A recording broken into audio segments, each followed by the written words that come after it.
I realize I am now way in over my head, but over the course of the next several days there, we got together, we put together this incredible pitch. We flew to New York City and we asked Warner Music Group for $4.5 million, and they agreed to it on the spot. Welcome to the Veteran-Led Podcast, where we talk with leaders who use their military experiences to develop great organizations and continue to serve their communities.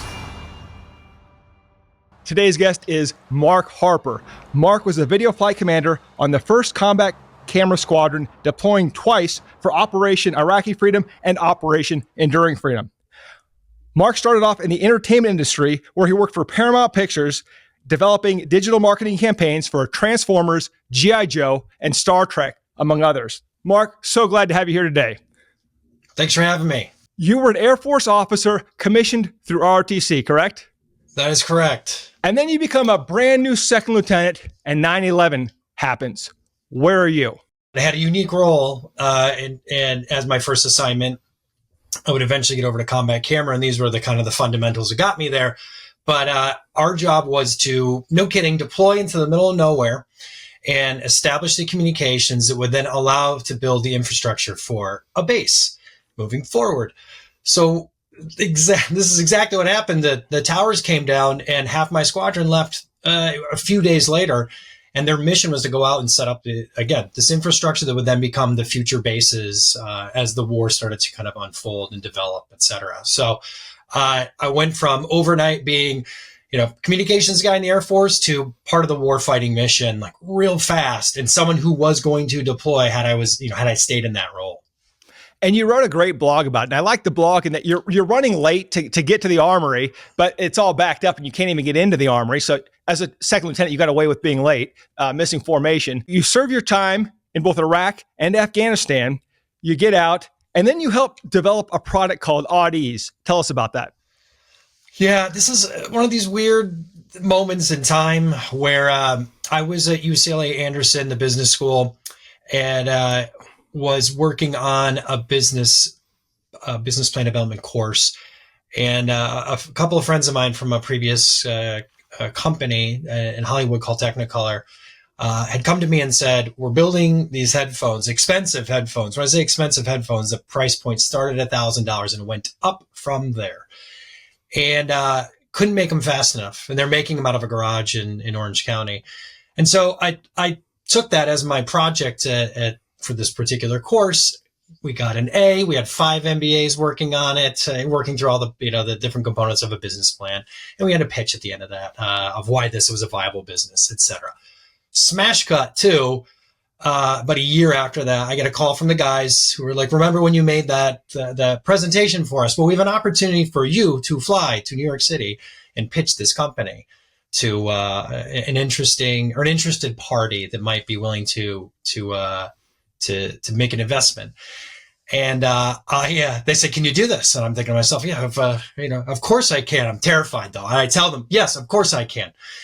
And we get off the call. I realize I am now way in over my head, but over the course of the next several days there, we got together, we put together this incredible pitch. We flew to New York City, and we asked Warner Music Group for $4.5 million, and they agreed to it on the spot, which was kind of crazy. It would take 18 months for that money to hit the bank account, for the company to fully utilize those funds. And a lot happened over the course of that time frame. But I was one of the original founders of that company. It still exists now. Actually just sold to Sony Music not too long ago. And they make world-class headphones. I left that company right as We Are the Mighty was starting its official launch. Got it. And before that, you spent some time in the entertainment industry. Tell us about that. Yeah, so I left my final assignment, and I served for OIF and OEF. I didn't actually go to Afghanistan. I went to Djibouti, Africa, of all places. We were winning the hearts and minds of that particular area of operation in terms of documenting the war and really focusing on the initiatives that the U.S. was working on with coalition forces to kind of combat extremism. And but I ran this thing called Combat Camera, as you mentioned in the intro. We were storytellers. documenting everything that was happening across the war, military exercises, weapons tests, you name it. We were the eyes and ears of everyone out there. And this is before the advent of things like the GoPro. So we were, no kidding, in a lot of situations that are now replaceable, but the storytelling component is something that's very still important, and we still have combat camera and public affairs to this day, very obviously. But that job, combat camera, gave me the bravery and stupidity to leave my job and to leave the Air Force, to move to Los Angeles without a job and try to get into the entertainment industry. And I did a lot of knocking on doors, building a network, doing informational interviews. And I landed as a military consultant at Paramount Pictures back during the time frame of that G.I. Joe movie, Transformers, and Star Trek. And so this was seeing from the inside of a studio how we were marketing films in the very beginning part of digital marketing. So this is when MySpace was still a social media platform. I ran Optimus Prime's MySpace page, not to date myself, but there it is.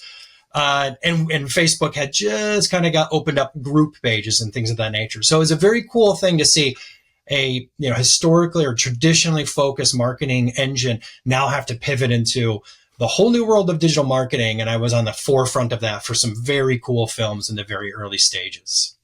And then how did you parlay that into We Are the Mighty?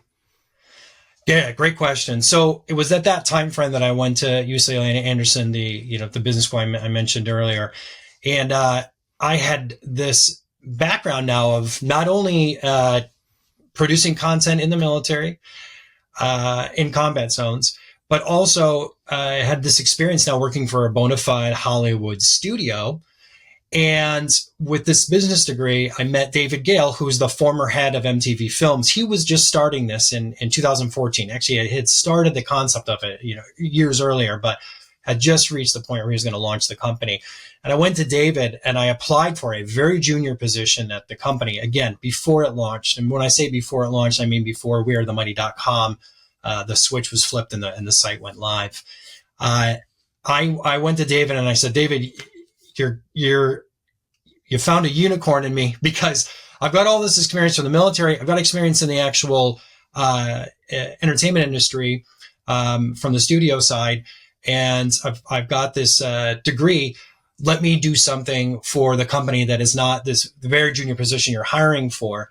And I think I converted that interview from essentially, I think, a low-level video producer to what would ultimately be for him his chief operations officer, which was a big transition for that to kind of move that job from point A to point B. And it didn't happen exactly in that interview. But it happened over a course of a couple of months, and it was all the right kind of DNA. I think he assembled a real A team of content creators, and the goal of We Are the Mighty was to create a storytelling platform for the military community in a way that wasn't being served. And the thesis was, you have this guy from MTV Films who brought to us such treasured classics as Beavis and Butthead Do America, the Jackass franchise.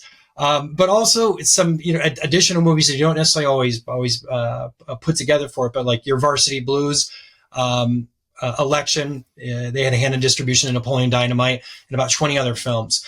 So a very prolific producer in Hollywood, marrying up with authentic content creators in the military space, listening to what the military community wanted to hear about and what content they're consuming, and then laddering that up from a digital platform into TV and film someday. Easier said than done, even when you have the former head of MTV at your back. But that was the whole point of why it started. And we were one of the very few military specific brands, and a very small one next to military.com and the Military Times Syndicate. And this is also when taskandpurpose.com came online. So we're talking 2014 timeframe. And now you work with both We Are the Mighty and Task and Purpose. So tell us how that happened.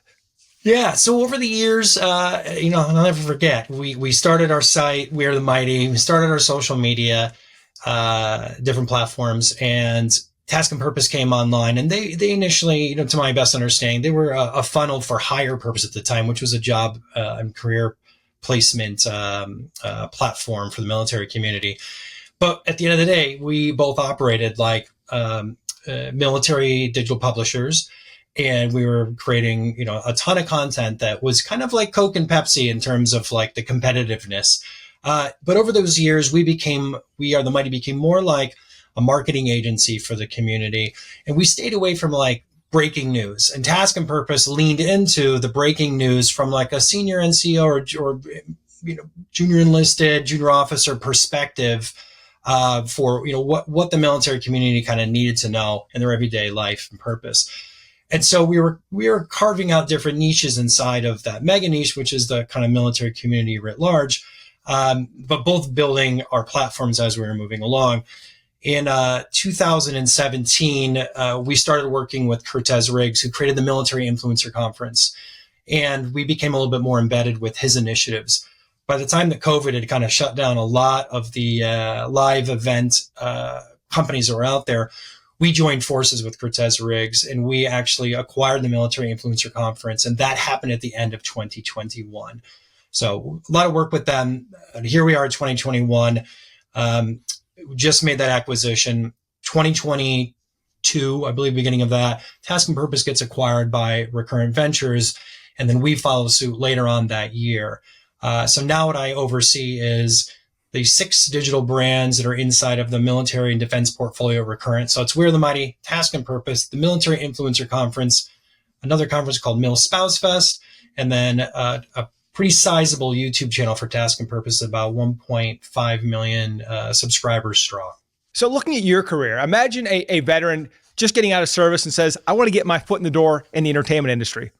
What's the best way to get there? There are a lot more options now than there were when I was just leaving the military, heading out there. Again, I was kind of showing up blind, knocking on doors. And then anytime anyone would talk to me, I made sure I got the next person to go interview, the next person to go talk to. And I had a fantastical story with me leading teams of combat camera, these combat photojournalists out in the field. I got a lot of yeses to these interviews that I think most people would still have trouble kind of getting, because I could send ahead these really rich images of our day-to-day efforts in the war that you weren't seeing on the news. And they weren't like ugly atrocities of war. It was like a very widespread of all the things that were happening. But what was just being created when I was stepping foot out there and now is fully fledged is Veterans in Media and Entertainment. It's a nonprofit that really puts you through a finishing school and has opened up so many doors to so many people out there. But it's specifically kind of centered in Los Angeles, and I think it has like a satellite office in New York City. It gives you kind of the blueprint of how you get from point A to point B and the many different facets of what it is to work in entertainment writ large. And so you had your foot in the door was your portfolio. You had some amazing photos that you had taken. You said, look, this is the work I can do. And so you had something to show when you applied. I make it sound easier than it did, but really, anytime I'd meet with somebody, they would say, well, what do you want to do? And I didn't have this blueprint. I didn't really know how Hollywood worked. I didn't really understand. Like, I knew that there was a pecking order, right? And I did have an unpaid internship when I first got out. Again, contacts and me just like kind of reaching out, cold calling, etc. I worked at this production company called Larger Than Life. And it was headed by this guy named Gary Ross, who wrote and directed like Seabiscuit, Tales of Despero. I think he went on to go do the Hunger Games. And so I was there. I was fetching coffee. I was picking up pizzas. I was photocopying scripts and photocopying books and doing script coverage. And I knew I needed to start at the very, very bottom. I needed to become, an E1 or an O1 in a very specific place and then put in my time and keep moving up. But I didn't know exactly where I wanted to go. And we are right now on the other side of the writer's strike that just happened out in Los Angeles. I showed up the day I got out there on the first day of the first major writer's strike. It was happening back in the 2007 timeframe. And so my pool of opportunities really shrunk the day I was first boots on the ground. Productions, TV shows, movies were going on hiatus left and right when I first stepped there. So this is why I kind of ended up on the more of the business side of the entertainment world. That's why I ended up over in marketing, and would ultimately lead me to We Are the Mighty. And I didn't necessarily go through the creative journey that most people do, which most are out there trying to become actors or directors and writers. That's really what Veterans in Media and Entertainment helps facilitate. I don't know that how I would explain my path. My path doesn't sound, I think, to someone coming to Hollywood as like sexy or glamorous, doing marketing or working on the business side of that world. I have been able to dip into the creative side. Right here, I'll show you. We won an Emmy 2 years ago for a production that we made that aired on CBS after the Army-Navy game. So we do a lot of really cool content. We've always made a lot of really cool things. I just happened to be able to move into that because that opportunity struck and I had the background that allowed me to kind of roll into it. Great background. And I like the fact that, hey, you went hat in hand and said, hey, I just want to, where can I get an opportunity here? And be willing to do the work. You didn't say, oh, well, I'm an Air Force captain. I should get this opportunity, right? We know that doesn't happen. This was in Vegas last year, the Military Influencers Conference. Now it's in Atlanta. And believe it's September 30th through October 4th. Is that correct? Correct. And what's it about? Who should go? Yeah, great question. So the Military Influencer Conference is a very special type of event for and by the military community. We're looking for leaders, entrepreneurs, content creators, creatives, people who work in impact. There's a lot of components to it. And unfortunately, the name Military Influencer Conference, the word influencer got confiscated from us a handful of years back. When the conference came out, influencer meant anyone who's connected to the military community. In our estimation, was an influencer. Influence happens through advocacy, through inspiration, through innovation, through collaboration. Not now, through doing some stupid TikTok dances. I can't just be an influencer that way. No. Yeah. I mean, you can. And we absolutely have a track for that. We have, an influencer track at the conference, but that's what it is. It's split up over all these different, areas of impact. And if you go to the site at militaryinfluencer.com, you'll see all of it that the conference offers people out there. But Cortez Riggs, retired Army, he came up with this back in 2017 to kind of fill a void. And that void was, how do we get people from our community to come together and help each other? And so it started in Dallas. And I remember being there that first day, and Cortez invited me to it. And I remember him basically saying, okay, all of you here in this room, I don't know what this is going to become, but I know that together we will figure some version of value out for each other. And so it was primarily kind of entrepreneurial focus in the very beginning of it. Fast forward to this year when we'll be in Atlanta, we're going to have all kinds of different components to it than its first, iterations way back when.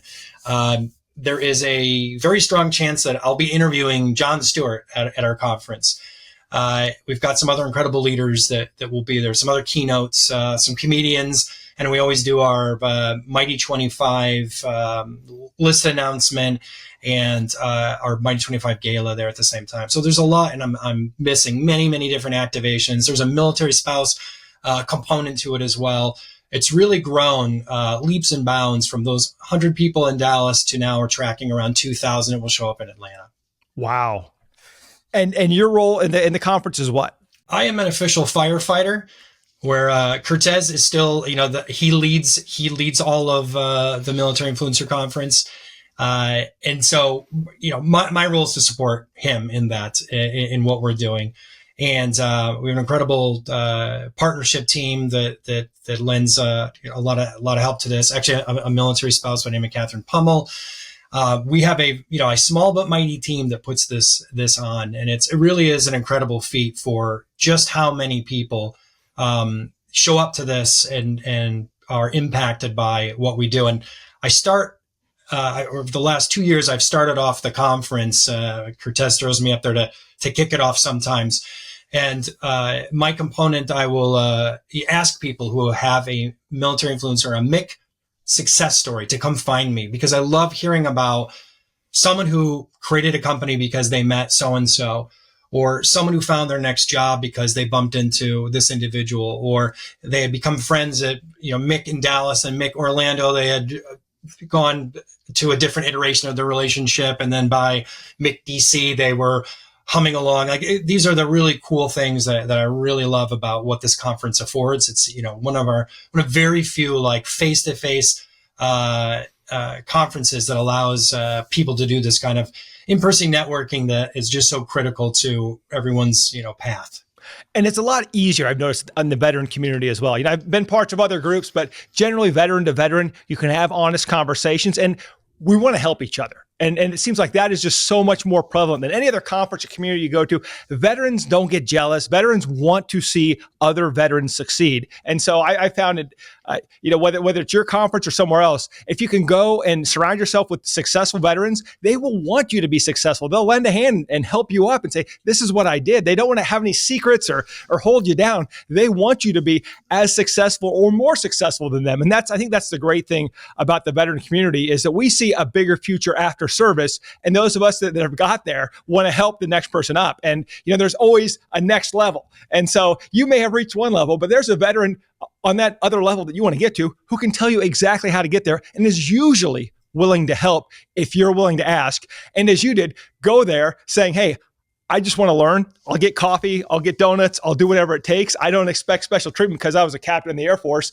I just want the opportunity to serve again and to learn another skill. And I think that's one of the great things about the military. We learned so many skills, but the greatest skill was that we knew that we needed to develop more skills to get the next opportunity. Just like moving up through rank, the skills you had as a captain won't get you to major, right? And so the job of the platoon leader is to learn how to become a company commander, right? And the company commander's job is to learn how to become a battalion commander. And so we want to move up and develop those skills. So I think this is amazing. This is great stuff. Now let's get to the fun part, the after action review. I want to hear 3 examples of great leadership that you learned about or experienced either in the Air Force or in the entertainment industry or in the business world. And then 3 of the worst examples. Interesting. Okay. David Gale, the guy who created We Are the Mighty, had this incredible, and I've heard different iterations of it, but I remember him saying one time to be careful and to be considerate and nice to those people on your way up, because they're the same people you're going to see on your way down. And I've watched this kind of play out time and time again, and it just kind of reminds you to not be a jerk. So that was a great one. Back in the Air Force, I think my commander at 9/11 was someone who I really looked up to, because he was charting uncharted territory with the towers coming down, the mission of our squadron being so important to the very early stages of getting people out there. Watching him stay calm, cool, collective when the entire world was kind of coming down around us, and we're getting so much conflicting intel from all the different sources. And we had people in our squadron all the way from secret, top secret, and who knows on from there, because we were tracking all these different components of where we were able to establish bases, etc.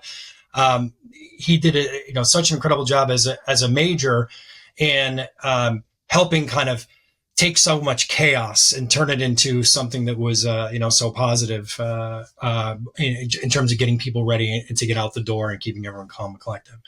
And then, here's another one too from maybe the entertainment space. My boss at a company called Technicolor, he identified that you can bury the entirety of your life into your work, and he didn't want anyone to forget that they had a family, or if they didn't have a family, go out and make one. And so he would put guardrails up for us, and he would, I think, over-index on, allowing people to take the time off or to spend time with their family, to get things done for their family. I think from his perspective, he had just watched so many entertainment executives just kind of grind into the ground, and he wanted to create a culture for us. And it was I was part of this this marketing and special business unit there. The whole company was 22,000 people. He probably affected the better part of 100 of us. But he wanted to create that kind of culture that it was okay to have a work-life balance, which is something that many companies kind of struggle with, even like early stage companies. Okay, so three down. Train wrecks. And you don't have to name names on this, yeah.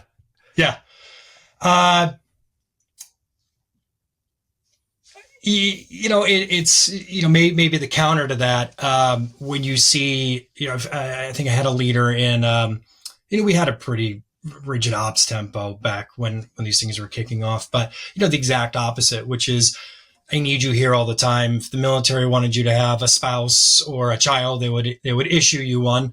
And that is not the case. So get to work and make sure that you were sitting in this seat all day and all night. And not particularly to any positive effect to the mission at hand. It was more of just, I want to see faces here, and seeing the faces equals, in this person's estimation, that work was being done, but it was really kind of killing the culture.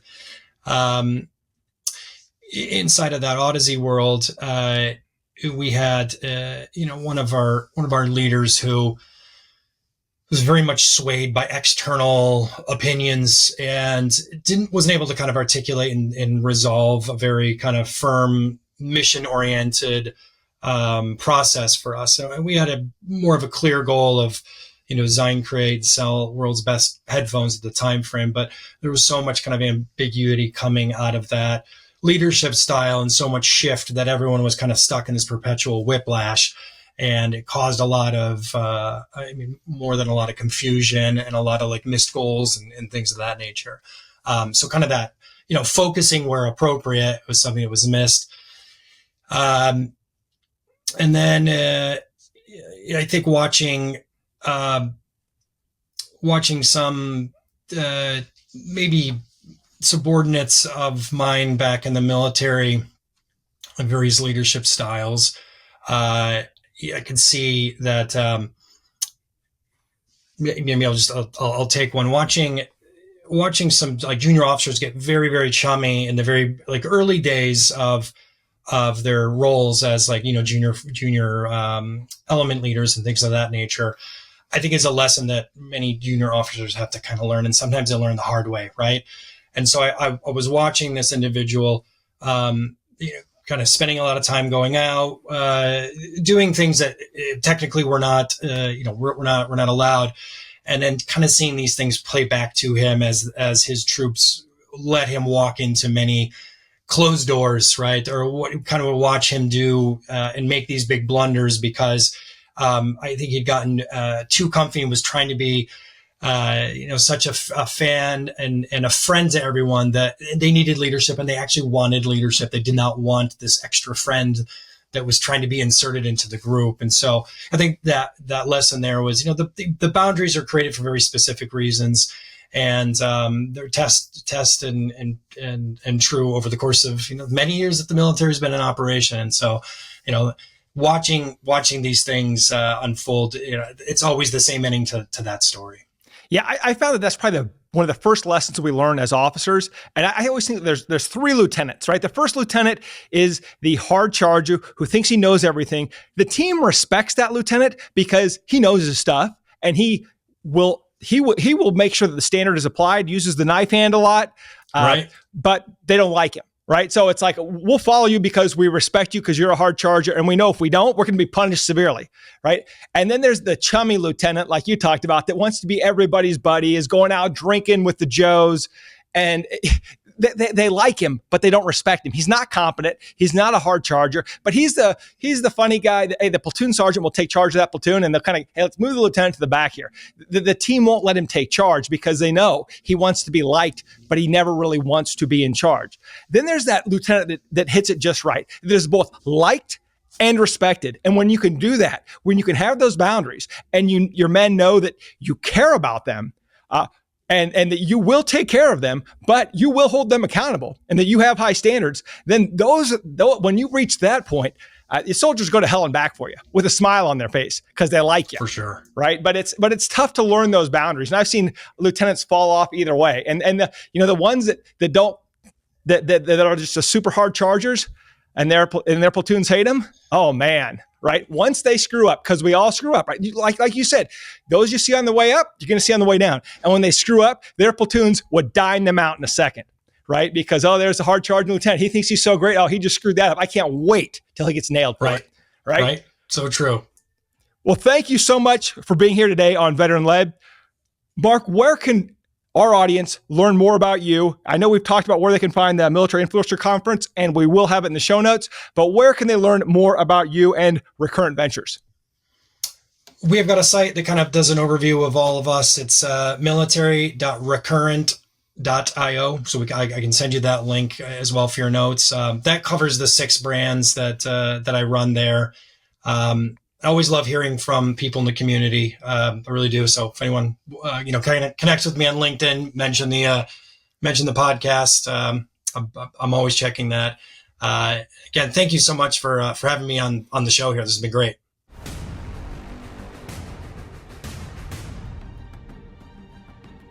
Thank you for joining us today on Veteran Led, where we pursue our mission of promoting veteran leadership in business, strengthening the veteran community, and getting veterans all of the benefits that they earn.